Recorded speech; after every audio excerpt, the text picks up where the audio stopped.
Sindaco Botteon, oggi una giornata molto attesa, c'è stata l'inaugurazione della nuova biblioteca comunale a San Pietro di Feletto, un progetto che la comunità si aspettava da tempo. Può ricostruire velocemente quelle che sono state le tappe fondamentali e gli obiettivi alla base di questa progettualità? Sì, sicuramente. Allora, diciamo che l'idea progettuale di trasferire l'attuale biblioteca in una nuova struttura è avvenuta già nel 2018 con l'allora amministrazione D'Alto ed è stata portata avanti dal 2019 in poi con l'amministrazione della Maria Suntarizzo. Fortunatamente, grazie a una progettazione abbastanza spinta,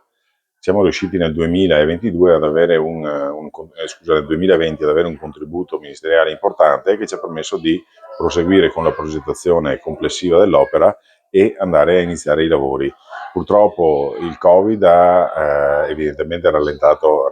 l'opera già in fase progettuale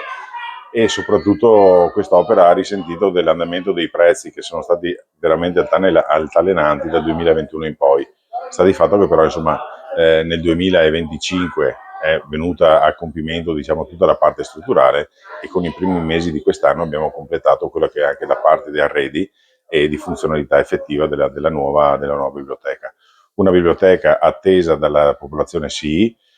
perché comunque è una biblioteca che intanto si fonde direttamente col polo scolastico. Abbiamo a fianco alle scuole secondarie di primo grado, a fianco alle scuole primarie di primo grado, per cui è logisticamente importante averla a disposizione da parte dei ragazzi, ma anche la cittadinanza tutta, perché all'interno di questa struttura, come già si faceva prima, si creeranno anche degli eventi a portata, diciamo, ad esempio da persone poco esperte con l'utilizzo delle tecnologie internet per dare supporto per tutte quelle che sono le attività che ormai quotidianamente anche le persone meno esperte devono comunque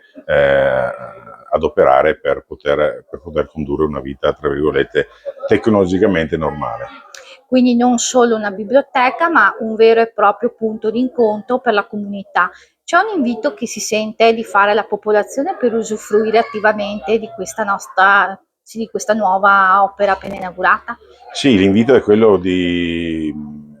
per i nostri cittadini che si informino di come possono utilizzare questa struttura, che sarà una struttura aperta sostanzialmente tutti i giorni, ovviamente con degli orari perché diversamente non può essere, ma che qualsiasi cittadino di qualsiasi età non abbia paura a chiedere informazioni perché, ripeto, è una struttura non pensata soltanto per i giovani, gli studenti, ma anche per persone di una certa età che magari all'interno di una biblioteca vogliono magari leggere un buon libro, ma trovarsi anche per fare quattro chiacchiere, per cui veramente vogliamo che questo nuovo spazio sia aperto a tutti i cittadini, indipendentemente dall'età, indipendentemente dalla conoscenza, indipendentemente dal grado di istruzione ovviamente.